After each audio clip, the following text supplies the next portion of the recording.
आज सकाळी सकाळी पहिल्यांदा तर नाश्ता करून घेतला. हॅलो, मी नमिता.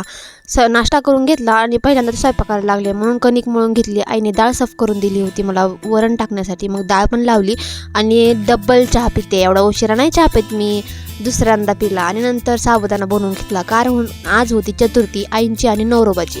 नंतर संध्याकाळून एवढा सगळा पालापाचोरा पडतो आणि तेवढं सगळं साफिंग करावं लागतं. असो, अंगणाशिवाय घराला मजा नाही.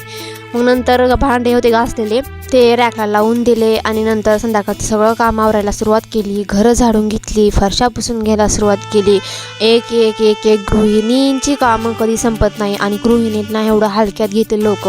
हा शब्द म्हणजे करती काय तू दिवसभर, तुला काय काम असतं, असं सहज माणसं बोलून जातात. पण त्यांच्या मागितली 10 कामं 12 भानगडी या कुणाला दिसूनच येत नाहीत.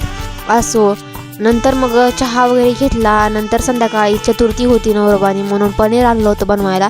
पनीर, ओले वाटाणे, मग तेच बनवायला घेतले आणि इथं बिस्किट पण आणले होते देवासाठी. मग नंतर मी पनीरची चमचमीत अशी भाजी बनवली. तर खरंच खूप छान झाली बरं का भाजी, सांगायला विषय नाही. नंतर मी स्वयंपाकामध्ये काय काय बनवलं होतं तुम्हाला सांगते. तर मी चपात्या बनवल्या होत्या, मोदक बनवले होते, इथे मी डाळ बनवली होती, भात बनवला होता आणि आप्पांसाठी पण मी भाजी बनवली होती, जी की कमी तिखटाची, कारण आप्पांना जास्त तिखट चालत नाही. सो असा होता माझा दिवस.